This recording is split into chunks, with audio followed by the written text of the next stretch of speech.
मेरे प्यारे विद्यार्थियों और उन सभी लोगों को जो इस वीडियो को देख रहे हैं, मेरी तरफ से नमस्कार।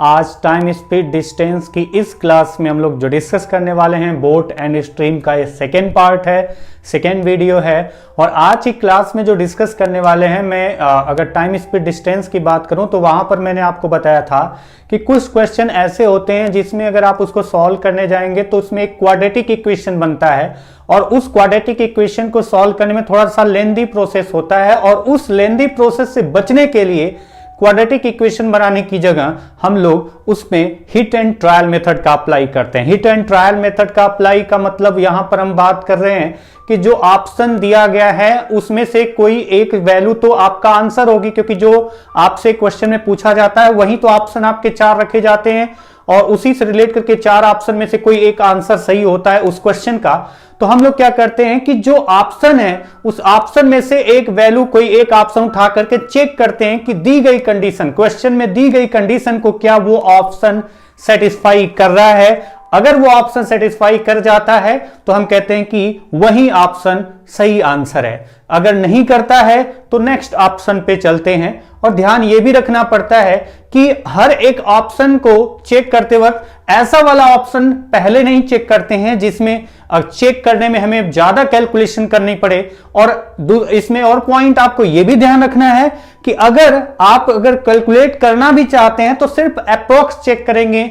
अप्रोक्स चेक करने पर हमें पता चल जाए कि नहीं ये ऑप्शन हो नहीं सकता, ये उसके बराबर इक्वेशन को सेटिस्फाई नहीं कर सकता, ये हमें बस पता चल जाए तो हम उस ऑप्शन को नेग्लेक्ट करके फिर आगे की तरफ मूव कर जाते हैं दूसरे ऑप्शन पे। तो ये पॉइंट ध्यान रखें। तो अब आप इस क्वेश्चन को उसी हिट एंड ट्रायल मेथड से अप्लाई करके आंसर निकालना चाहें, जो भी क्वेश्चन आज हम लोग डिस्कस करने वाले हैं, तो किस तरीके से आप अप्लाई करेंगे वो आप यहां एग्जाम्पल के थ्रू देख सकते हैं। जैसे फर्स्ट क्वेश्चन आपका है, फर्स्ट क्वेश्चन आपकी स्क्रीन पर दिखाई दे रहा है। क्वेश्चन है a motor boat whose speed in still water is 15 km per hour goes 30 km downstream and comes back in a total 4 hours 30 minutes. Determine the speed of stream. Hindi में एक motor boat की शांत जल में गति 15 kilometre प्रति घंटा है जो धारा की दिशा में 30 किलोमीटर दूरी तय करती है और फिर वापस पुनः अपने प्रारंभिक स्थान पर आती है, मतलब 30 किलोमीटर अप स्ट्रीम में आती है, वापस पुनः अपने प्रारंभिक स्थान पर आ जाती है, तो उसे कुल 4 घंटे 30 मिनट लगता है। धारा की गति ज्ञात कीजिए। अगर आपसे बोला जा रहा है कि धारा की गति ज्ञात कीजिए तो जो ऑप्शन है वो धारा की गति ही होगा। अब कौन सा ऑप्शन उसमें से सही है वो आपको चेक करना है। दी गई कंडीशन में इक्वेशन बना करके हम इस वैल्यू को पुट करेंगे और फिर हम चेक करेंगे कि कौन सा वैल्यू उस कंडीशन को सेटिस्फाई करता है। कौन सी कंडीशन? जो क्वेश्चन में दी गई इंफॉर्मेशन के अकॉर्डिंग बनाई जाती है। जैसे आप इस क्वेश्चन में देखिए कि मोटर बोट 30 किलोमीटर जाती है डाउन स्ट्रीम में। ध्यान इस पॉइंट का भी रखना, जो आपके सामने ये फॉर्मूला लिखा हुआ है कि डाउन स्ट्रीम में जाएगी तो किस स्पीड से जाएगी, बोट प्लस स्ट्रीम, और अगर अप स्ट्रीम में आएगी तो किस स्पीड से आएगी, बोट माइनस स्ट्रीम। तो जैसे आप देखिए यहां पर वो बोट कितना डिस्टेंस जाती है, 30 किलोमीटर, 30 किलोमीटर जाएगी फिर 30 किलोमीटर आएगी, तो कुल आपको टाइम बताया गया 4 आवर्स 30 मिनट। 30 मिनट को भी आवर्स में कन्वर्ट करें तो ये 1/2 यानी कि आपका लिख सकते हैं 4.5 आवर्स, या फिर इसको 9/2 आवर्स भी लिख सकते हैं। जो आपको सुटेबल लगे वो दोनों आप लिख सकते हैं। अब जैसे अगर आप इक्वेशन बनाते हैं या फिर इक्वेशन बना करके उसको क्वाड्रेटिक इक्वेशन पूरा बना करके फिर सॉल्व करते हैं, या फिर इक्वेशन बना करके वैल्यू चेक कर लेंगे कौन सी वैल्यू, ऑप्शन की कौन सी वैल्यू उस कंडीशन को सेटिस्फाई कर रही है। जो वैल्यू सेटिस्फाई कर जाएगी उस कंडीशन को, वो हमारा आंसर होगा। जैसे आप देखिए 30 किलोमीटर डिस्टेंस गया है, मोटर बोट 30 किलोमीटर गई। 30 किलोमीटर जब जाएगी तो किस स्पीड से जाएगी, आपको यह भी बताया गया है कि बोट की स्पीड कितनी है। बोट की स्पीड है 15 किलोमीटर पर आवर्स और स्ट्रीम की स्पीड कितनी है वो तो आपसे पूछा गया है, तो हमने कहा x किलोमीटर पर आवर्स। बोट की स्पीड 15 किलोमीटर प्रति घंटा है और स्ट्रीम की स्पीड, धारा की गति हमसे पूछा गया है, तो हमने कहा कि उसका आप आंसर है कि स्ट्रीम का speed x kilometre per hour है। तो बताइए जब 30 किलोमीटर जाएगा और फिर 30 किलोमीटर वापस आएगा तो कुल टाइम आपको बताया गया 4.5 घंटे। तो किस तरीके से इक्वेशन बनाएंगे? तो सिंपल सा लॉजिक है, डिस्टेंस 30 किलोमीटर वो जा रही है मोटर बोट, 30 किलोमीटर जाएगी तो क्या स्पीड होगी? डाउन स्ट्रीम में जाएगी तो बोट प्लस स्ट्रीम यानी 15 प्लस x, जाने का टाइम आ गया। फिर उसके बाद अप स्ट्रीम में आने का टाइम 30 किलोमीटर वो मोटर बोट फिर वापस आएगी, लेकिन जब वापस आएगी तो वो 30 किलोमीटर की दूरी किस गति से तय करेगी? तो वो गति होगी boat minus stream, up stream में स्पीड होगी बोट माइनस स्ट्रीम यानी 15 माइनस एक्स इजिकल टू कितना आना चाहिए? तो जाने में 30 किलोमीटर दूरी, फिर 30 किलोमीटर वापस आने में कुल 4.5 घंटे लगे हैं, यानी आप 9/2 भी लिख सकते हैं और अगर आप चाहें तो 4.5 भी लिख सकते हैं। तो ये आपका एक इक्वेशन बना। अब आप इसको सॉल्व करेंगे तो क्वाड्रेटिक इक्वेशन बनेगा और उसको सॉल्व करने पर आपका रिजल्ट आएगा। हो सकता है क्वाड्रेटिक इक्वेशन नहीं भी बने, सॉल्व करके रिजल्ट आएगा। लेकिन आज की क्लास में हम लोग जो डिस्कस करने वाले हैं वो पॉइंट है हिट एंड ट्रायल मेथड का अप्लाई करके क्वेश्चन का आंसर निकालना। और ये पॉइंट कैसे है कि आपके जो ऑप्शन दिए गए हैं उसमें से कोई एक ऑप्शन को मानेंगे कि ये सही आंसर है और उसे सही आंसर मानते हैं तो उसकी वैल्यू यहां पर इक्वेशन में रखेंगे और इक्वेशन को लेफ्ट एंड राइट साइड को बराबर हो गया, मतलब इक्वेशन को सेटिस्फाई कर दिया, तो हम कहेंगे कि वही ऑप्शन सही आंसर है। बोला गया है कि determine the speed of stream का स्पीड कितना है? हमने x माना है तो हमने कहा कि पहला ऑप्शन हमारा सही है। मैंने कहा कि मेरा पहला ऑप्शन जो 2 किलोमीटर पर आवर है वही आंसर सही है, जो 2 किलोमीटर पर आवर है वही स्ट्रीम का स्पीड है। अगर मैं 2 किलोमीटर पर आवर मानता हूं तो यहां पर आ जाएगा 15 + 2 17 एंड 15 - 2 13। क्या ये डिवाइड करने पर 4.5 घंटे आएगा? अगर 4.5 घंटे डिवाइड करने पर आता है इसका मतलब हमारा आंसर यही होगा 2 किलोमीटर पर आवर। लेकिन पॉइंट ये ध्यान रखिए कि अगर ये 2 है ना तो इनका एलसीएम भी 2 का मल्टीपल होना चाहिए। अगर ऐसा कुछ मिल रहा है तब तो हम चांसेस अधिकतर होंगे कि आंसर होगा, अदरवाइज चांसेस बहुत कम हो जाते हैं कि वो आंसर हो अगर आपका इधर का वैल्यू में डिनोमिनेटर 1 के अलावा कुछ हो तो। इस तरीके से तो आपको दिखाई दे रहा है कि ये वैल्यू बेकार सी है, जब डिवाइड करेंगे तो बेकार सी वैल्यू आएगी, तो इसको बाद में भी चेक कर सकते हैं। नहीं तो अगर ऐसा करते हैं कोई बात नहीं, अगर हम चेक ही करना चाहते हैं कि चलो हम चेक करना चाहते हैं कि हमारा आंसर मैच करेगा कि नहीं, तो कंप्लीट डिवाइड करके एग्जैक्ट वैल्यू नहीं निकालने की जरूरत है। आपको बस इतना चेक करना है कि क्या जो दी गई कंडीशन क्या दी गई है कि ये वैल्यू दोनों ऐड करने पर 4.5 घंटे आना चाहिए। 4.5 घंटे के नियर अबाउट पहुंच रहा है, अगर पहुंच गया तब तो ठीक है, चेक करेंगे एग्जैक्ट, अदरवाइज हम चेक ही नहीं करेंगे अगर दूर दूर का नाता नहीं होगा तो। आप ऐसे देखो कि अगर मैं इससे डिवाइड करता हूं अगर मैं इसको डिवाइड करता हूं 13 से 2 टाइम 2.3 आया। 13 से डिवाइड किया। टेबल अगर आपको नहीं आता तो याद करिए, 20 तक टेबल तो आपको आना चाहिए। तो अब आप डिवाइड करिए 13 से 2.3 और 17 से डिवाइड करें। अगर 17 से डिवाइड करेंगे तो 2 बार नहीं जाएगा, 2 बार से कम ही जाएगा, 2 ही मान लेते हैं।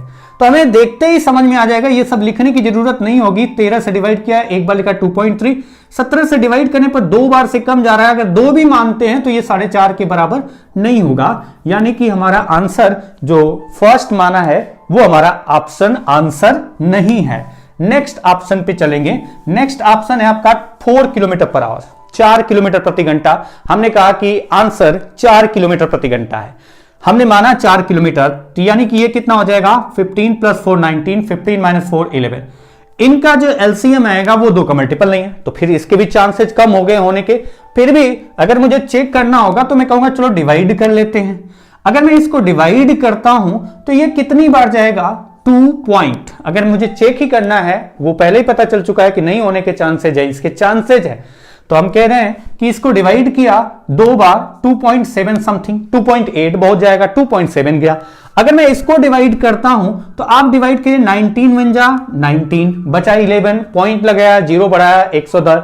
और अगर उसको डिवाइड करेंगे तो बहुत जाएगा, तो 5 बार में 19 5 जा 19 6 जा, इससे ज्यादा तो नहीं जाएगा ना, अप्रॉक्स 1.6। अगर मैं 1.6 और 2.7 को जोड़ूं तो 6 और 7 13 3 मतलब 4.3 आ रहा है। तो हमें पता चल गया कि ये भी ऑप्शन नहीं है। नेक्स्ट ऑप्शन पे चलते हैं। 3 किलोमीटर पर आवर्स। तो 3 किलोमीटर पर आवर्स जो आपका थर्ड ऑप्शन है उसको चेक करते हैं। जैसे ही हम 3 किलोमीटर पर आवर्स रखेंगे, ये कितना होगा 18, ये कितना होगा 12। तो अब इसमें दूसरा पॉइंट ये भी है कि 3 रखने से ज्यादा अच्छा है कि जो ऑप्शन रख करके हमें चेक करने में आसानी हो। अगर मैं 3 की जगह 5 को चेक करूं और 5 वाला सेटिस्फाई नहीं किया तो मुझे 3 वाला चेक करने की जरूरत ही नहीं होगी, क्योंकि जब 5 वाला सेटिस्फाई नहीं करेगा यानी फोर्थ ऑप्शन सेटिस्फाई नहीं किया तो एक ही ऑप्शन तो है थर्ड, वही हमारा आंसर होगा। तो हमारा अगर जैसे इसमें मैंने कहा कि मैं फोर्थ ऑप्शन को चेक करता हूं, 15 + 4 20 और 15 + 5 20, 15 - 5 10, इससे डिवाइड किया 3 और अगर मैं इससे डिवाइड करता हूं 1.5 यानी 4.5 घंटे आपका आंसर मैच कर गया। तो हम कहेंगे कि हमारा जो फोर्थ ऑप्शन है 5 किलोमीटर पर आवर्स वो आंसर है। अगर फोर्थ ऑप्शन हमारा मैच नहीं करता, कंडीशन को सेटिस्फाई नहीं करता, तो भी हम कंफर्म हो जाते हैं कि हमारा आंसर निकल चुका है, वो थर्ड वाला होगा, क्योंकि ना तो पहला कंडीशन को सेटिस्फाई किया था ना तो दूसरा, और अगर चौथा भी नहीं करता तो तीसरा आंसर होता। तो मैंने तीसरे को चेक करने की जगह चौथे वाले ऑप्शन को चेक किया। क्यों? क्योंकि चौथे वाले ऑप्शन को चेक करने पर हमारे पास टाइम बहुत कम लगेगा इसको सॉल्व करने में। जो टाइम हमारा कम लगेगा तो हम तुरंत चेक कर लेंगे, अगर आंसर होगा तो ठीक, नहीं होगा तो थर्ड ऑप्शन ही हमारा आंसर होगा। नेक्स्ट क्वेश्चन पे चलते हैं। नेक्स्ट क्वेश्चन है आपका, क्वेश्चन है ए motorboat went down the river for 14 kilometer and then up the river for 9 kilometer. It took a total of 5 hours for the entire journey. Find the speed of the river flow if the speed of the boat in still water is 5 kilometre per hour. एक motorboat धारा की दिशा में 14 kilometre दूरी और धारा की विपरीत दिशा में 9 किलोमीटर दूरी तय करती है, तो उसे कुल 5 घंटे समय लगता है। धारा की गति ज्ञात करो यदि बोट की नाव की गति, धारा की गति ज्ञात करो यदि नाव की गति 5 किलोमीटर प्रति घंटा है। अब आपको इस क्वेश्चन में बोला जा रहा है फिर से कि धारा की गति ज्ञात करो, लेकिन अब की बार 14 किलोमीटर डाउन स्ट्रीम में जाना है और 9 किलोमीटर अप स्ट्रीम में आना है, जिसमें से आपको बताया गया बोट का स्पीड है 5 किलोमीटर पर आवर और स्ट्रीम का स्पीड कितना है यह आपसे क्वेश्चन में पूछ लिया गया है, x kilometre per hour. Stream का स्पीड कितना है तो हमने कहा x किलोमीटर पर आवर, और नाव की गति कितना है तो वो आपको दिया गया है 5 किलोमीटर प्रति घंटा। अब आपसे बोला गया है कि 14 किलोमीटर डाउन स्ट्रीम में जाना है। 14 किलोमीटर अगर डाउन स्ट्रीम में जाएंगे तो क्या स्पीड होगी, बोट प्लस स्ट्रीम यानी 5 + x। फिर उसके बाद ये जाने का टाइम 14 किलोमीटर डाउन स्ट्रीम में, और फिर अप स्ट्रीम में धारा के विपरीत दिशा में अप स्ट्रीम में 9 किलोमीटर आने का टाइम निकालेंगे तो डिस्टेंस 9 किलोमीटर डिवाइडेड बाय जो स्पीड होगी उस स्पीड से ये कवर करेगी। कौन सी स्पीड, अप स्ट्रीम यानी 5 - x। तो distance upon speed is equal to कितने घंटे टोटल लगे हैं, तो क्वेश्चन में बोला गया है कि इस तरीके से कुल 5 घंटे का समय लगता है। अगर इस तरीके से कुल 5 घंटे का समय लगा तो अब आप इसको सॉल्व करिए, सॉल्व करके आप आंसर निकालिए। तो आपको एक इक्वेशन बनाना पड़ेगा, उससे बचने के लिए hit and trial method apply करते हैं। हिट एंड ट्रायल मेथड में फिर से मैंने कहा पहला ऑप्शन हमारा सही है। अगर पहला ऑप्शन हमारा सही है तो वो वैल्यू यहां रखने पर ये 5 के बराबर आना चाहिए। जब मैंने यहां 1 रखा, 1 रखने पर 5 + 1 6 और ये 5 - 1 4। अगर आप ये देखें डिवाइड करके तो क्या ये 5 आएगा, नहीं आएगा। 4 का टेबल तो आता ही होगा। 4 से डिवाइड किया 2.25 और 6 से डिवाइड किया, अगर 6 से डिवाइड करेंगे तो आपका क्या ये 3 बार जा रहा है, 2 बार, कितनी बार जा रहा है, तो हम कह सकते हैं 2.3। क्या इनका सम 5 आ सकता है, नहीं, तो हम कहेंगे कि नहीं, ये आंसर नहीं है। नेक्स्ट अगर ऑप्शन को चेक करना है, नेक्स्ट ऑप्शन है 2। जैसे ही आपका यहां 2 रखा जाएगा, 5 + 2 7, ये कुछ ना कुछ डिवाइड हो रहा है। 5 - 2 3, 3 से डिवाइड किया तो 3 घंटे, प्लस 7 से डिवाइड किया 2 घंटे, 3 और 2 5, मतलब हमारा आंसर निकल गया, क्योंकि सेकेंड ऑप्शन इस कंडीशन को सेटिस्फाई कर रहा है। इसका मतलब यह है कि सेकेंड ऑप्शन ही धारा की गति है जो कि 2 किलोमीटर पर आवर है। तो थर्ड क्वेश्चन पर हम लोग चलेंगे। थर्ड क्वेश्चन आपका है जो कि स्क्रीन पर दिख रहा है। A motor boat whose speed in still water is 10 km per hour went 91 km downstream and then returned to its starting point. Calculate the speed of the river flow if the round trip took a total of 20 hours. एक motor boat की शांत जल में गति 10 kilometre प्रति घंटा है। वह धारा की दिशा में 91 किलोमीटर जाती है और फिर पुनः अपने प्रारंभिक स्थान पर वापस आती है, तो उसे इस यात्रा में कुल 20 घंटे का समय लगता है। तो ज्ञात करो धारा की गति कितनी थी। तो ज्ञात करो धारा की गति कितनी थी। अच्छा, इस क्वेश्चन में फिर से धारा की गति पूछा गया और दिया क्या गया है, आपको दिया गया है बोट की स्पीड। क्वेश्चन में बोला गया है बोट की स्पीड कितनी है, तो बोट की स्पीड दिया गया है 10 किलोमीटर पर आवर और धारा की गति कितना है, तो वो तो आपसे क्वेश्चन पूछा गया है कि बताइए धारा की गति क्या है, नदी में जो पानी बह रहा है उसकी गति कितना है, तो हमने कहा x किलोमीटर पर आवर। अब आपको यहां पर टोटल टाइम बताया जा रहा है कि 91 किलोमीटर डाउन स्ट्रीम में जाकर के फिर वापस उसी स्थान पर आने में कुल 20 घंटे का समय लगा है। तो आप बताइए कि यहां पर 91 किलोमीटर डिस्टेंस जाएगा जब वो डाउन स्ट्रीम में, तो किस स्पीड से जाएगा, तो वो स्पीड होगी डाउन स्ट्रीम यानी बोट प्लस स्ट्रीम, तो हमारा होगा 10 प्लस x, ये जाने का टाइम, प्लस फिर वो अप स्ट्रीम में प्रारंभिक प्लेस पर आता है यानी 91 किलोमीटर डिस्टेंस कवर करके इनिशियल पॉइंट पर आएगा और किस स्पीड से आएगा, तो जब आएगा वापस तो डाउन स्ट्रीम में गया था तो अप स्ट्रीम में आएगा यानी किस स्पीड से 10 माइनस x। और ये टोटल टाइम कितना लगना चाहिए, तो टोटल टाइम बताया गया है कि इस टोटल जो ट्रिप है जाने और आने की उसमें टोटल 20 घंटे लगे हैं, तो जाने का टाइम निकाल के आने का टाइम निकाल करके ऐड करते हैं तो वो 20 घंटे के बराबर आना चाहिए। अब आप ऑप्शन देखिए और ऑप्शन की वैल्यू इसमें रख करके सेटिस्फाई कराएंगे कि कौन सा ऑप्शन इस कंडीशन को सेटिस्फाई कर रहा है। जो ऑप्शन इस कंडीशन को सेटिस्फाई कर गया वो हमारा आंसर होगा। जैसे हमने कहा कि फर्स्ट ऑप्शन हमारा करेक्ट आंसर है, फर्स्ट ऑप्शन स्ट्रीम का स्पीड है।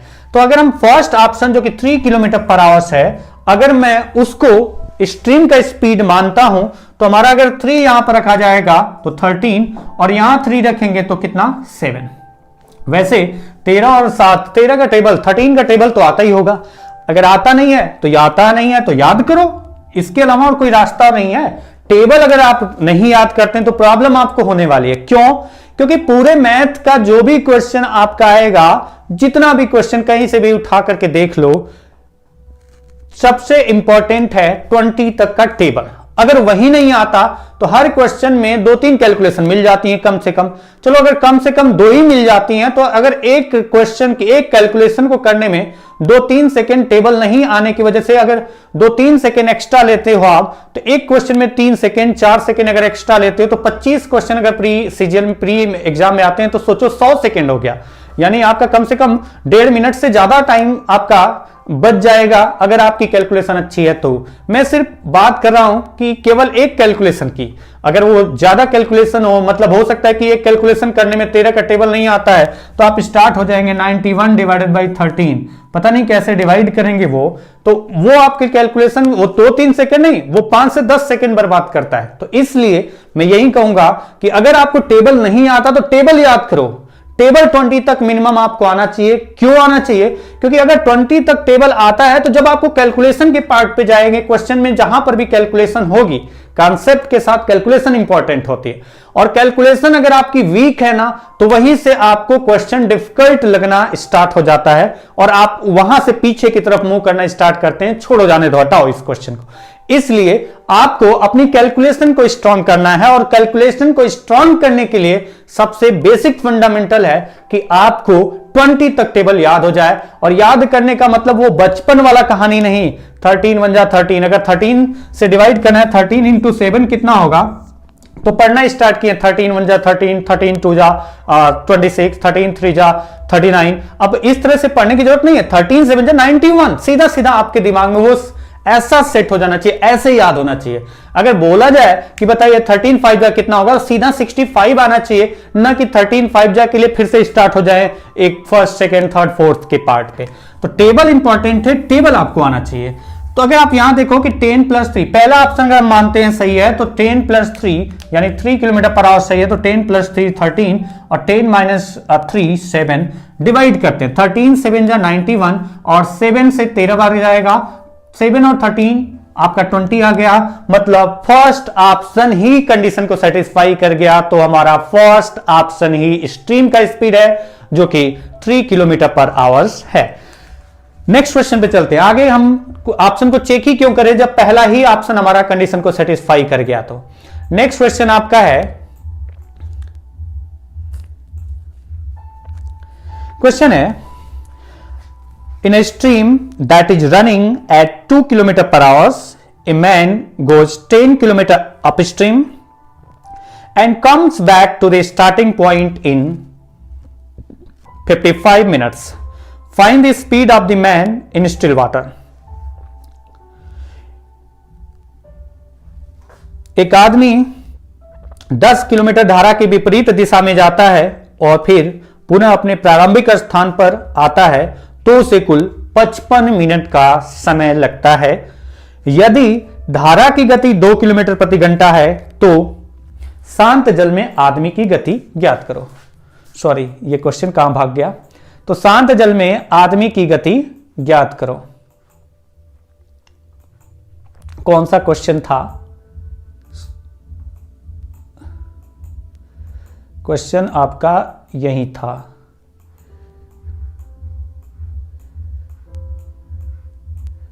कहां भाग रहा है ये? आराम से आराम से आराम से आजा।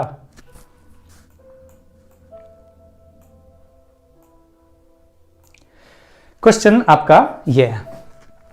अब इस क्वेश्चन में देखो आपको क्या बताया गया है।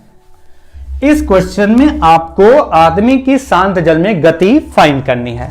आदमी की शांत जल में गति कितना है हमें नहीं पता। बोट के स्थान पर हम बात करें कि आदमी तैर रहा है, तो यहां पर आदमी की गति हमसे पूछा गया है तो हम कहेंगे x km/h।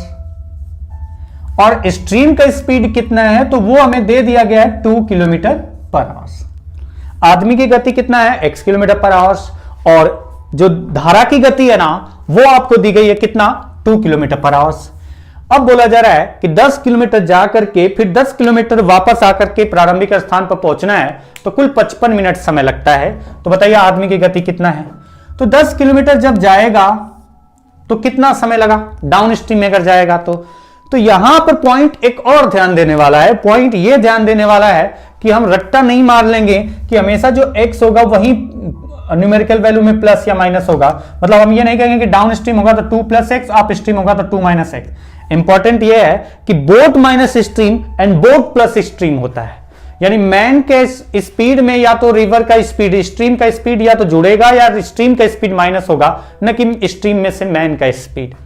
स्ट्रीम में से मैन का स्पीड न तो प्लस होगा न माइनस होगा, हमेशा मैन की स्पीड यानी बोट की स्पीड या मैन की स्पीड में स्ट्रीम का स्पीड ऐड होगा या मैन या बोट की स्पीड में स्ट्रीम का स्पीड माइनस होगा। यानी इस मैन का स्पीड x है। मैं इसलिए कह रहा हूं क्योंकि अगर स्ट्रीम का स्पीड आदमी की गति ज्यादा है, अगर आदमी की गति ज्यादा है तो उसमें से स्ट्रीम का स्पीड, अगर स्ट्रीम की स्पीड में से आदमी की स्पीड को माइनस करें और आदमी की गति ज्यादा है तो वो स्पीड किस में आएगी माइनस में, और माइनस में आएगी। अप स्ट्रीम की बात कर रहा हूं, अगर माइनस में आएगी तो हम ये कहेंगे कि क्या वो पानी के साथ पीछे की तरफ बह रहा था क्या। सिंपल सा लॉजिक है। आदमी की गति अगर स्ट्रीम की स्पीड से ज्यादा नहीं होगी तो वो अप स्ट्रीम में डिस्टेंस कवर ही नहीं कर पाएगा, क्योंकि जब वो अप स्ट्रीम में जाएगा, आदमी की गति है 1 किलोमीटर प्रति घंटा, स्ट्रीम का स्पीड है 2 किलोमीटर प्रति घंटा, तो आदमी 1 किलोमीटर 1 घंटे में आगे जाएगा, तब तक पानी 2 किलोमीटर पीछे ले जाएगा उसी 1 घंटे में, तो वो आगे की तरफ यात्रा ही नहीं कर पाएगा, वो पीछे की तरफ चलना स्टार्ट होगा, डाउन स्ट्रीम में वो डिस्टेंस कवर करेगा, न कि अप स्ट्रीम में। तो ये पॉइंट है आपका, वो ध्यान रखना कि हमेशा जो क्वेश्चन अगर बहुत ज्यादा घुमाया जाएगा, अगर ऐसा क्वेश्चन मैंने देखा नहीं, अगर मिलता है तो वो आप भेज देना मेरे को, मैं देख लूंगा, उसके ऊपर डिस्कस कर लेंगे। लेकिन चांसेज मैक्सिमम आपका 99.99% चांस यही होता है कि स्ट्रीम का स्पीड कम होता है मैन या बोट की स्पीड से। तो हमेशा स्ट्रीम का स्पीड जो होगा मैन या बोट की स्पीड में प्लस और माइनस होगा। तो 10 किलोमीटर जब वो अप स्ट्रीम में जाएगा तो किस स्पीड से जाएगा, मैन प्लस स्ट्रीम यानी x प्लस 2, और वहीं 10 किलोमीटर जब वो आएगा तो किस स्पीड से, तो वो आपका होगा x माइनस 2, और टोटल टाइम कितना लगना चाहिए 55 मिनट। 55 मिनट को आवर्स में कन्वर्ट करें तो 11/12 आएगा, 5 से डिवाइड करें तो 11/12। अब आपको दी गई वैल्यू, जो ऑप्शन में दी गई वैल्यू, वो ऑप्शन की वैल्यू इसमें पुट करेंगे और चेक करेंगे कौन सी वैल्यू पर ये कंडीशन सेटिस्फाई होती है, यानी left hand side and right side दोनों, right hand side left hand side दोनों इक्वल आता है। इस क्वेश्चन में बोला गया है कि बताइए आदमी की शांत जल में गति, यानी बोट की शांत जल में गति एक तरह से कह सकते हैं। तो यहां पर आदमी है तो आदमी की शांत जल में गति, तो हमने कहा कि पहला ऑप्शन हमारा सही आंसर है। आदमी की शांत जल में गति कितना है, तो हमने कहा 20 किलोमीटर प्रति घंटा। अगर आदमी की शांत जल में गति 20 किलोमीटर प्रति घंटा है तो ये आपका वैल्यू कितना आ जाएगा, x प्लस 2 यानी 22, 20 प्लस 2, 20 माइनस 2, 18। अब आप बताइए क्या ये 11/12 आएगा। अब यहां पर तो आपको डायरेक्टली पता शायद ना चल पाए कि नहीं ये आंसर आएगा कि नहीं आएगा, तो आप एक बार चेक भी कर सकते हैं। अगर इसको डिवाइड करें 10/22 है तो हम लिख सकते हैं 5/11, और प्लस 10/18 है तो लिख सकते हैं 5 और 9। अब 11 और 9 का एलसीएम क्या 12 का मल्टीपल है? नहीं है, 12 का मल्टीपल नहीं है, मतलब इसके आंसर होने के चांसेस खत्म।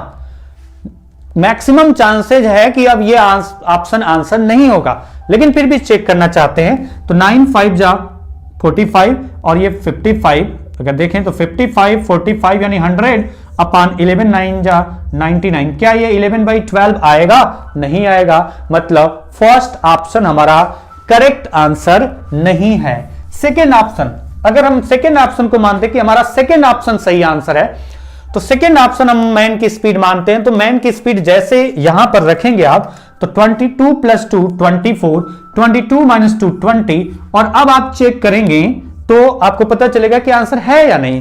जैसे इसमें तो थोड़ा सा कैलकुलेशन आसान लग रही है, 10/20 मतलब 1/2 प्लस 10/24 डिवाइड हो रहा है 2 से तो 5/12। अगर देखिए इनका एलसीएम ये इसके डिनोमिनेटर का मल्टीपल आ रहा है, 12 और 2 का एलसीएम जो आ रहा है, देख सकते हैं इसका एलसीएम जो है इसका मल्टीपल आ रहा है, तो इसके चांसेस बढ़ जाते हैं कि ये आंसर होने के फुल चांस है।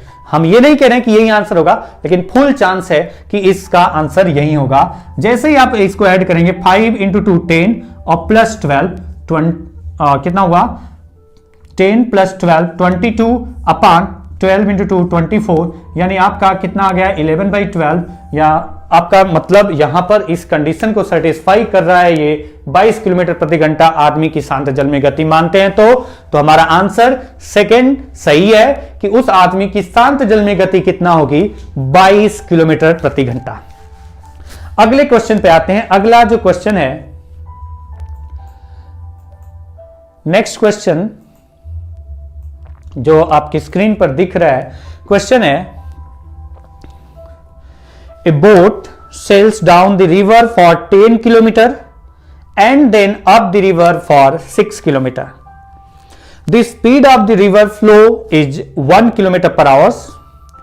What should be the minimum speed of the boat for the trip to take a maximum of 4 hours? Question Hindi में, एक नाव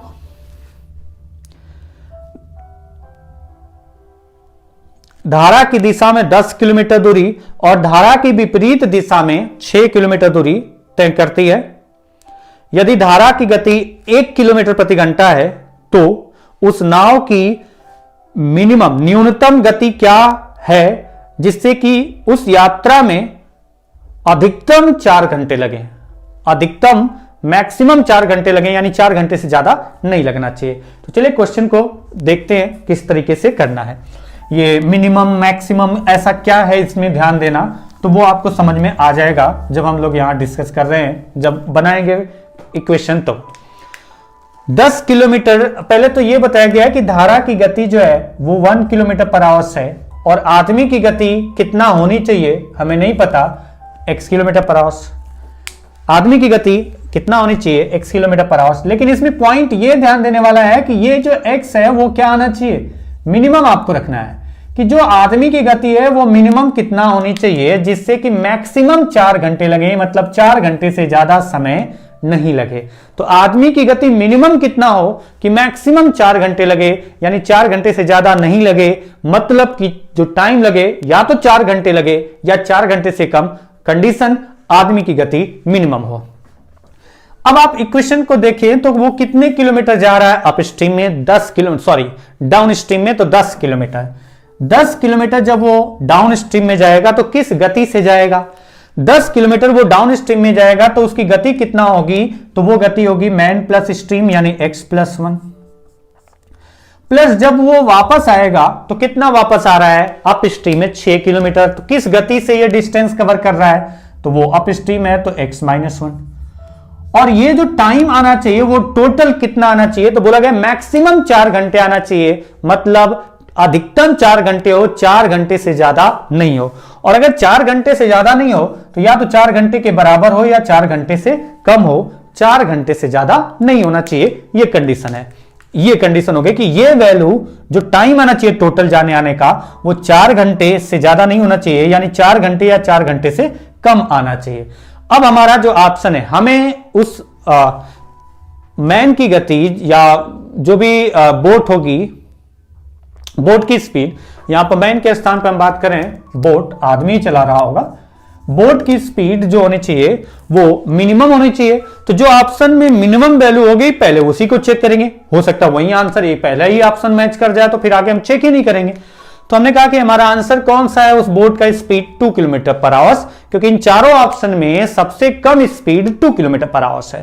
तो हमने 2 किलोमीटर पर आवर उठाया, तो 2 किलोमीटर पर आवर अगर मैं मानता हूं कि उस बोट की स्पीड थी, तो 2 + 1 3 एंड 2 - 1 1। आप देखिए कि 2 - 1 1 से डिवाइड करें तो 6 घंटे यही लग गया, ये तो 4 घंटे से ज्यादा हो गया, तो ये ऑप्शन आउट, पहला ऑप्शन आउट।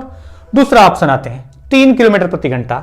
जैसे ही अगर आप 3 मानेंगे तो 3 - 1 कितना हुआ 2, और 2 से डिवाइड किया 3 - 1 एंड 3 + 1 4, 2 से डिवाइड किया 3 आवर्स और 4 से डिवाइड किया 2.5 आवर्स, मतलब ये ऑप्शन तो हो ही नहीं सकता, ये भी 4 घंटे से ज्यादा हो रहा है। तो हमारा जो दूसरा ऑप्शन है वो भी आंसर नहीं है। ये सब पॉइंट्स हैं, डिवाइड करके नहीं चेक करेंगे। आप अगर माइंड में कैलकुलेट करना जानते तो आप ऐसे ही कहेंगे कि अगर 3 - 1 2 से डिवाइड कर 3 आवर्स आना चाहिए तो ये 1 घंटे आना चाहिए, उससे ज्यादा नहीं होना चाहिए, जबकि हमें पता है 3 + 1 4, ये तो ज्यादा आ रहा है, तो हमारा आंसर सेकेंड ऑप्शन नहीं होगा।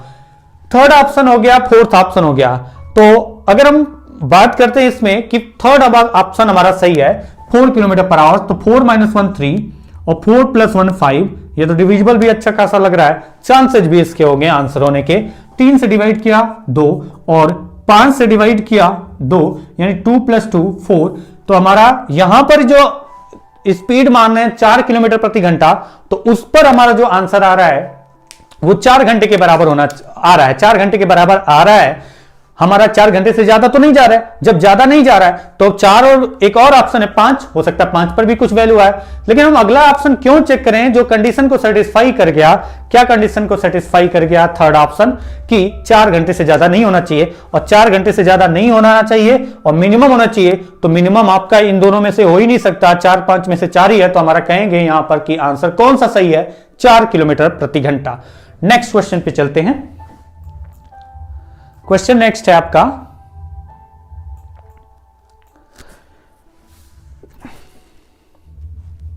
आपकी स्क्रीन पर दिख रहा होगा कि क्वेश्चन है the difference between down stream speed and up stream speed is 3 kilometre per hour and the total time taken during upstream and downstream is 3 hours. What is the downstream speed if the downstream and upstream distance are 3 kilometre each? धारा की दिशा में गति और धारा की विपरीत दिशा में गति का अंतर 3 किलोमीटर प्रति घंटा है। तो धारा की दिशा में 3 किलोमीटर जाकर फिर पुनः धारा की विपरीत दिशा में 3 किलोमीटर आने में कुल समय 3 घंटे लगता है। तो ज्ञात करो धारा की दिशा में गति कितनी थी। डाउनस्ट्रीम आपको बताना है, डाउनस्ट्रीम आपको यहां पर बताना है। और यह बताया गया है कि जो डिफरेंस है डाउनस्ट्रीम और अपस्ट्रीम का वो आपको दिया गया है। बोट एंड स्ट्रीम का स्पीड ना दे करके बोट प्लस स्ट्रीम यानी डाउनस्ट्रीम, बोट माइनस स्ट्रीम यानी अपस्ट्रीम दिया गया है। बोला गया है कि डाउनस्ट्रीम और अपस्ट्रीम में जो डिफरेंस है स्पीड का वो कितना है, तो वो आपको दिया गया है 3 किलोमीटर प्रति घंटा। तो डाउन स्ट्रीम और अप स्ट्रीम में ज्यादा कौन होगा, डाउन स्ट्रीम या अप स्ट्रीम? तो सिंपल सा लॉजिक है, जब धारा की दिशा में जाएंगे तो आपकी स्पीड ज्यादा होगी, क्योंकि धारा की गति भी उस बोट की स्पीड से जुड़ती है। और अप स्ट्रीम में जाएंगे तो जो बोट की स्पीड होगी उसको और कम करेगी धारा की गति, तो आपका अप स्ट्रीम आएगा। तो ये पॉइंट हमेशा ध्यान रखना कि डाउन स्ट्रीम हमेशा अप स्ट्रीम से ज्यादा होती है। वैसे तो आप ऐसे भी समझ सकते हैं कि डाउन स्ट्रीम अप स्ट्रीम से अप स्ट्रीम से ज्यादा होती है। और कितना ज्यादा होती है, बोट की स्पीड का डबल ज्यादा होती है। और हम इसको उल्टा भी कह सकते हैं कि अप स्ट्रीम डाउन स्ट्रीम से कम होता है। कितना कम होता है, स्ट्रीम का स्पीड जितना होगा उतना कम होता है। तो डाउन स्ट्रीम अप स्ट्रीम से स्ट्रीम की स्पीड का डबल ज्यादा होता है और अप स्ट्रीम डाउन स्ट्रीम से स्पीड की स्पीड के डबल के बराबर कम होता है। तो डाउन स्ट्रीम और अप स्ट्रीम का स्पीड का जो डिफरेंस है वो 3 किलोमीटर प्रति घंटा है। तो हम यहां पर कह सकते हैं डाउन स्ट्रीम का स्पीड x होगा तो ये उससे 3 कम होगा, x माइनस 3 प्लस 3 नहीं लिखा। अप स्ट्रीम हमेशा डाउन स्ट्रीम से कम होगा, डिफरेंस 3 है। तो जितना भी आप मानते हैं डाउन स्ट्रीम उतना कम होगा अप स्ट्रीम, और जितना भी आप मानते हैं डाउन स्ट्रीम उससे अप स्ट्रीम, क्योंकि डिफरेंस 3 है तो 3 किलोमीटर प्रति घंटा 3 कम होगा। पॉइंट आता है, क्वेश्चन को इक्वेशन बनाते हैं कि 3 किलोमीटर डाउन स्ट्रीम में जाना है और 3 किलोमीटर डाउन अप स्ट्रीम में आना है। तो 3 किलोमीटर अगर जाना है डाउन स्ट्रीम में तो आप ऐसा तो नहीं करेंगे कि डाउन स्ट्रीम में जाना तो फिर से जोड़ेंगे। अरे जोड़ने की बात ही नहीं है, क्योंकि ये डायरेक्टली डाउन स्ट्रीम का स्पीड हमने माना है और ये डायरेक्टली अप स्ट्रीम का स्पीड माना है। यहां पर बोट और स्ट्रीम का स्पीड नहीं है कि हम फिर से ऐड करके डाउन स्ट्रीम बनाएंगे और डिफरेंस करके अप स्ट्रीम बनाएंगे। तो यहां पर डाउन स्ट्रीम आपको डायरेक्टली दिया गया है distance 3 divided by x plus up stream में 3 किलोमीटर डिस्टेंस किस स्पीड से, x माइनस 3, और ये टोटल टाइम कितना आना चाहिए, 3 आवर्स। ये टोटल टाइम आना चाहिए 3 आवर्स। तो बताना है डाउन स्ट्रीम स्पीड कितना थी। तो चलिए अगर हम डाउन स्ट्रीम स्पीड की बात करें तो कुछ ऑप्शन को देख करके ही नेग्लेक्ट किया जा सकता है। क्यों? क्योंकि अगर आप देखिए पहला ऑप्शन कैसे वो नेग्लेक्ट हो गया। अगर आप पहला ऑप्शन यहां पर रखेंगे, अगर पहला ऑप्शन यहां रखते हैं 2.5 तो ये स्पीड किस में आ गई, माइनस में। यानी कि अगर आपका डाउन स्ट्रीम में स्पीड देखें, अगर हम 2.5 मानते हैं तो 2.5 अगर डाउन स्ट्रीम में स्पीड है तो 2.5 माइनस 3 क्या स्पीड माइनस में होती है? नहीं, स्पीड माइनस में नहीं होती है। अप स्ट्रीम में स्पीड माइनस में होगी। अप स्ट्रीम में अगर आप डिस्टेंस कवर कर रहे हैं तो वो माइनस में तो होगा ही नहीं। यहां पर किया गया है 3 किलोमीटर डिस्टेंस अप स्ट्रीम में, तो इसका मतलब यह है कि हमारा ये ऑप्शन नहीं हो सकता। माइनस में तो स्पीड होगी नहीं, माइनस में स्पीड होगी तो आगे बढ़ने की जगह माइनस मतलब पीछे जाएंगे, तो अप स्ट्रीम में डिस्टेंस ही नहीं कवर कर पाएंगे। तो पहला ऑप्शन आउट।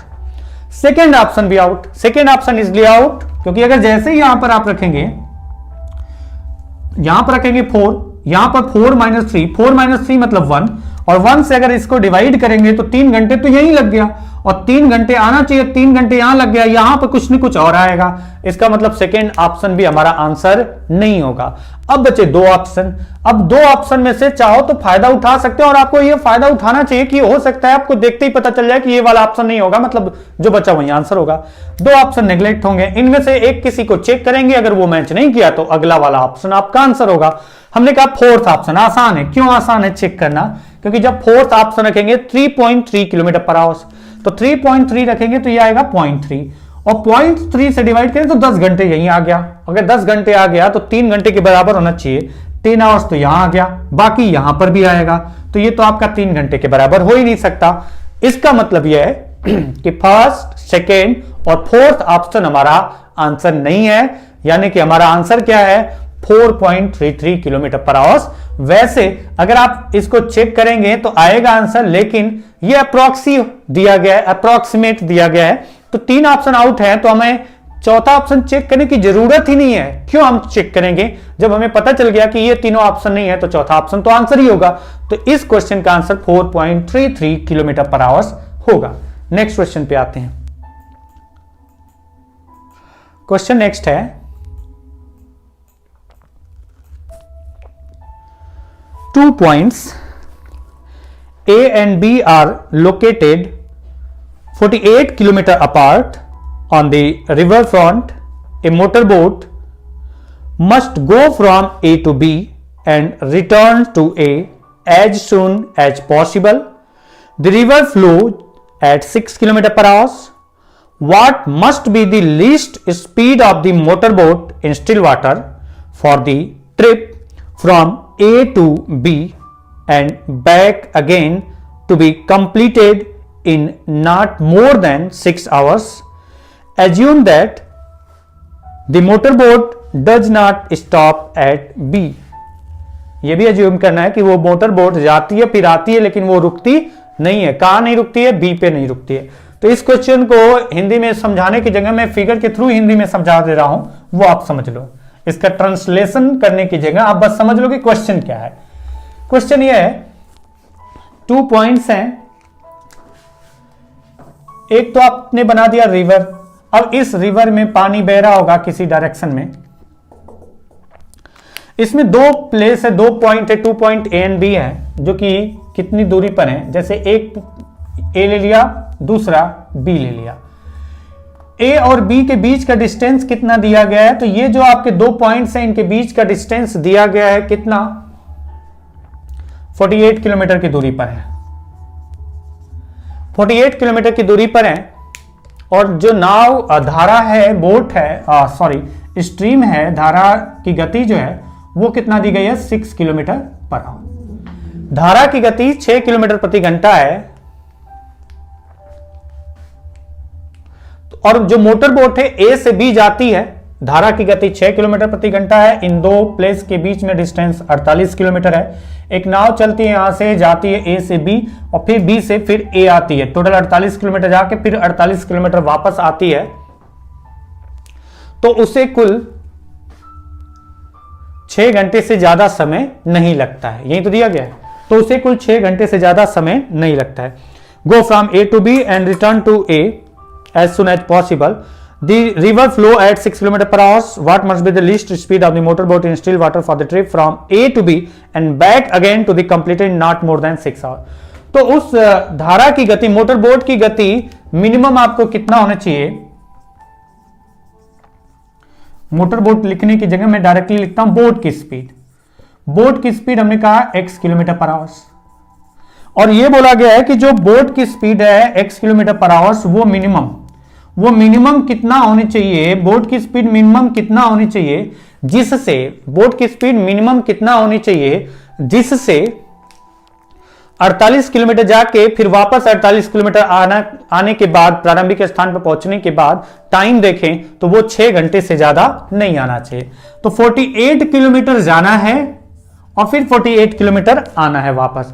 48 किलोमीटर डिस्टेंस अगर वो डाउन स्ट्रीम में कवर करेगा तो क्या स्पीड होगी? बोट प्लस स्ट्रीम यानी x प्लस 6। फिर वो अगर 48 किलोमीटर वापस आएगा तो क्या स्पीड से आएगा? अप स्ट्रीम की स्पीड होगी। अप स्ट्रीम में क्या स्पीड होगी? तो वो आपका आएगा x माइनस 6। और ये जो टाइम आना चाहिए वो टाइम आपका 6 घंटे से ज्यादा नहीं होना चाहिए, यानी 6 आवर्स या 6 आवर्स से कम होना चाहिए। तो बोट की स्पीड मिनिमम कितना होनी चाहिए जिससे जो टाइम आए 48 किलोमीटर जा करके फिर 48 किलोमीटर वापस अपने प्रारंभिक स्थान पर आने तक वो 6 घंटे से ज्यादा नहीं हो। तो यहां पर अगर हम मानते हैं कि बोट की स्पीड, और हमें यह भी ध्यान रखना है कि बोट की स्पीड मिनिमम लेना है, तो जो ऑप्शन में मिनिमम वैल्यू होगी, चाहे वो कोई भी ऑप्शन हो, पहले हम उसी को चेक करेंगे, हो सकता है वही मिनिमम हमारा आंसर मैच कर जाए। इसमें मिनिमम कौन सी वैल्यू है? 16, पहला ऑप्शन ही है। अगर मैं इसको 16 रखता हूं, 16 प्लस 6, तो 16 प्लस 6 कितना आएगा? 22, और 16 माइनस 16। अब आप इसको डिवाइड करके चेक करेंगे पूरा, ऐसा तो मैं नहीं कह रहा हूं, आप बताइए कि अगर इससे डिवाइड करें तो अप्रॉक्स चेक करेंगे 4.8, और 22 से डिवाइड करें तो 2 पॉइंट समथिंग, जो कि 2 पॉइंट समथिंग 4.8, ये आपका कंफर्म हो गया कि 6 घंटे से ज्यादा आ जाएगा, और जबकि बोला गया कि 6 घंटे से ज्यादा नहीं होना चाहिए। यानी हम कह सकते हैं कि जो हमारा फर्स्ट ऑप्शन है वो फर्स्ट ऑप्शन आंसर नहीं है। इसके बाद हम जाएंगे सेकेंड ऑप्शन, जो मिनिमम है, सेकेंड ऑप्शन मिनिमम है उसके बाद, क्योंकि बाकी तो 25 और 26, 25 एंड 46 ज्यादा है। 18 माना, अगर मैं 18 मानता हूं तो 18 प्लस 6 24, और 18 माइनस 6 12, 12 से डिवाइड किया 4 एंड 24 से डिवाइड किया 2, ये आपका 6 आ गया। यानी अब इसके बाद की वैल्यू तो बड़ी है, हमें मिनिमम चाहिए, तो सेकेंड ऑप्शन 18 किलोमीटर प्रति घंटा अगर हम रखते हैं बोट की स्पीड और इस कंडीशन को सेटिस्फाई कराते हैं तो वो कर जा रहा है, क्योंकि हमारा जो टाइम आना चाहिए वो 6 घंटे से ज्यादा नहीं होना चाहिए। 6 घंटे आएगा तो चलेगा, तो 6 घंटे से ज्यादा नहीं आ रहा है, 6 घंटे ही आ रहा है, मतलब हमारा आंसर कितना होगा? तो हम कह सकते हैं हमारा आंसर होगा 18 किलोमीटर पर आवर्स उस बोट की मिनिमम स्पीड होगी। नेक्स्ट क्वेश्चन चलते हैं, नेक्स्ट क्वेश्चन, और आज की इस वीडियो का ये लास्ट क्वेश्चन है, 2 ghats are located on a river bank and are 21 kilometre apart, उसी तरीके से है 20-21 किलोमीटर दूरी पर, 21 kilometre apart, leaving one of the ghat for the other, a motor boat return to the first ghat in 270 minutes, spending 40 minutes of that time in taking the passengers at the second ghat. Find the speed of the boat in still water if the speed of the river flow is 2.5 km per hour. इस question में आपको क्या बोला गया हिंदी में कि 2 घाट हैं जिनके बीच का दूरी है 21 किलोमीटर, 2 घाट हैं जिनके बीच का दूरी है 21 किलोमीटर। एक मोटर बोट है जो पहले घाट से दूसरे घाट पे जाती है, जो कि 21 किलोमीटर दूरी पे है, दूसरे घाट पर जाती है, वहां पर पैसेंजर को दूसरे घाट पे बैठाती है, फिर वापस पहले घाट पर आती है, तो उसे कुल 270 मिनट टाइम लगता है, उसे कुल 270 मिनट टाइम लगता है। और बोला गया है कि जिसमें वो 270 मिनट में वो 40 मिनट यहां पर सेकेंड घाट पे 40 मिनट तक पैसेंजर को बैठाने के लिए रुकी थी, यानी टोटल चली कितना है 230 मिनट। और 230 मिनट को अगर आवर्स में कन्वर्ट करेंगे तो 60 से डिवाइड करेंगे तो 23/6 आवर्स ये आपको बोला गया है। बोला क्या गया है कि टोटल 270 मिनट लगे हैं जा करके वापस आने में, जिसमें 40 मिनट रुकने का भी समय है, यानी रुकने का समय हटा दें तो 21 किलोमीटर जाने का टाइम और फिर 21 किलोमीटर आने का टाइम केवल 230 मिनट है। और इस 230 मिनट को आवर्स में कन्वर्ट करें तो 60 से डिवाइड करेंगे तो 23/6 आवर्स है। तो बताना है कि उस बोट की शांत जल में गति क्या थी यदि स्ट्रीम का स्पीड, धारा की गति, यदि धारा की गति कितना है 2.5 किलोमीटर पर आवर। अगर धारा की गति 2.5 किलोमीटर पर आवर्स है तो बताइए उस बोट की स्पीड कितना थी, जो कि हमने मान लिया x किलोमीटर पर आवर्स। बोट की स्पीड क्या थी x किलोमीटर पर आवर्स, स्ट्रीम की स्पीड कितना थी 2.5 किलोमीटर पर आवर्स।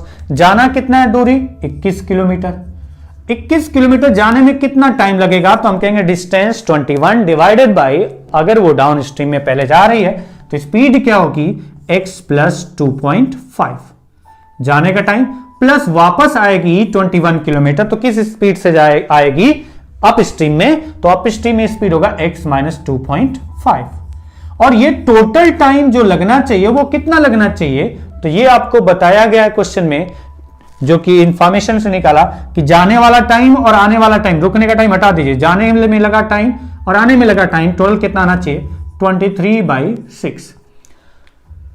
अब आपको यह ध्यान रखना है कि ये जो वैल्यू होनी चाहिए वो किसका मल्टीपल होना चाहिए, 6 का। तो वो ऑप्शन होने के फुल चांसेज होंगे। मैं ये नहीं कह रहा हूं कि वही ऑप्शन होगा, बट चांसेज फुल होंगे। अब ऑप्शन देखिए कि अगर आप फर्स्ट ऑप्शन उठाते हैं, ये पॉइंट छोटे छोटे वो ध्यान रखना है कि अगर आप फर्स्ट पॉइंट उठाते हैं, मतलब फर्स्ट ऑप्शन उठाते हैं, 10.4 की वैल्यू अगर रखेंगे तो आप देख सकते हैं कितनी बड़ी कैलकुलेशन है। तो 10.4 तो पहले ही हटा देते हैं, वो बाद में चेक करेंगे, जब कुछ नहीं होगा तो वही आंसर हो जाएगा। तो हम करते हैं second option check. Second option अच्छा इसलिए लग रहा है क्योंकि 12.5 रखने पर देखिए वैल्यू इंटीजर में आ रही है, डिवाइड करने के लिए या फिर फ्रैक्शन को ऐड करने में बड़ी आसानी होगी। तो अगर हम 12.5 रखते हैं तो 12.5 प्लस 2.5 मतलब 15 और 12.5 माइनस 2.5 इज इक्वल टू 10। अगर आप इसको डिवाइड करके चेक करते हैं तो आप देखिए वैल्यू भी अगर इंटीजर होता तो हम चेक कर लेते हैं जल्दी से ऑप्शन से, लेकिन यहां थोड़ा सा कैलकुलेशन लग रहा है, करना पड़ेगा। 21 15 3 से डिवाइड हो रहा है 7/5 प्लस 21 10। अगर आप इसको देखें तो ये आपका 70 और ये कितना आएगा 105 175/50। क्या ये मैच कर रहा है? नहीं करेगा, देख सकते हैं आप। 5 से डिवाइड किया 3.5 या जो भी आ रहा है, क्या ये 23/6 आ रहा है? नहीं आ रहा है, तो ये हमारा आंसर नहीं होगा। वैसे आपको यहीं से समझ जाना चाहिए था कि इसको भी बाद में चेक करते हैं। 15 और 10 सॉरी ये तो मैच कर रहा है। 15 और 10 का एलसीएम जो आएगा वो 6 का मल्टीपल होगा, तो इसको चेक कर लेंगे। और मैंने चेक करके दिखाया कि ये ऑप्शन मैच नहीं कर रहा है, तो मतलब ये हमारा आंसर नहीं है। अगर हम सेकेंड ऑप्शन के बाद third option and fourth option, दो ऑप्शन ये भी है आपका। अगर हम थर्ड ऑप्शन पे चलते हैं, थर्ड ऑप्शन रखेंगे 22.5 माइनस 2.5 मतलब ये आ जाएगा 20 और यहां पर आपका आ जाएगा कितना 25। 20 एंड 25 यहां तो आपको ये ऑप्शन आउट हो गया, ये आंसर नहीं हो सकता। क्यों नहीं हो सकता? थोड़ा बहुत लॉजिक लगाइए। अगर मैं इसको 6 से डिवाइड करूं तो 4 बार में 24 यानी 23 है, तो हम कहेंगे 4 से थोड़ा सा कम आना चाहिए, यानी 3.8 या 3.9 आ रहा होगा। तो ये 4 से थोड़ा सा कम आ रहा है। अगर मैं इसको डिवाइड करता हूं 20 से तो ये 1 पॉइंट समथिंग आ रहा है, 1.2 ही ले लिया, 1.1 आ रहा होगा। 220 से डिवाइड करेंगे तो ये 1.1 समथिंग आ रहा है। अगर मैं इसको डिवाइड करूं तो ये भी आपका 1 से कम आ रहा है, ये 1 मानते हैं, तब भी आपका 4 के क्या नियर अबाउट पहुंच रहा है, ये तो 2 के नियर अबाउट है। अब जब 2 के नियर अबाउट है ये 1 से कम ही जाएगा, लेकिन मैंने अप्रॉक्स चेक किया तो हमें पता चल गया कि ये भी ऑप्शन नहीं है। अब आपके पास 2 ऑप्शन बचे, ये वाला तो चेक ही नहीं किया था, ये वाला। तो अगर इसको चेक करेंगे क्योंकि इसकी वैल्यू चेक करना आसान है, अगर वो ऑप्शन नहीं हुआ तो हमारा फर्स्ट आंसर हो जाएगा और मैच कर गया तो बात ही खत्म। 11.5 अगर हम रखेंगे, 11.5 प्लस 2.5 14, 11.5 माइनस 2.5 9। ओके, अगर मैं इसको डिवाइड करूं तो 7 से डिवाइड हो रहा है, मतलब 7 3 जा 21, 7 2 जा। अगर मैं इसको डिवाइड करूं तो 3 से डिवाइड हो रहा है, 3 7 जा 3 3 जा। अब देखिए 3 इंटू 3 9, 7 2 14 यानी टोटल आ गया 23/2 इंटू 3 6, 23/6 मैच कर गया। तो हमारा आंसर फोर्थ करेक्ट आंसर है कि उस बोट की स्पीड क्या थी, तो उस बोट की स्पीड थी, जो आपका रिजल्ट आ रहा है कौन सा, फोर्थ ऑप्शन 11.5 किलोमीटर पर आवर्स। अगर ये ऑप्शन मैच नहीं करता तो हम कहते हैं कि फर्स्ट ऑप्शन हमारा सही आंसर है। वैसे अगर इस तरीके के क्वेश्चन सॉल्व करना है तो तरीका तो वही है कि पहले आप इसका एलसीएम लीजिए, फिर आपका बनेगा, हो सकता है क्वाड्रेटिक क्वेश्चन बने या कुछ बनेगा, उसको रिजल्ट को कैलकुलेट करके आप एक्स की वैल्यू निकालेंगे, फिर हम कहेंगे कि हाँ हमारा ये आंसर। तो चलिए आज की क्लास के लिए बस इतना ही करते हैं, मिलते हैं अगली क्लास में, तब तक के लिए नमस्कार।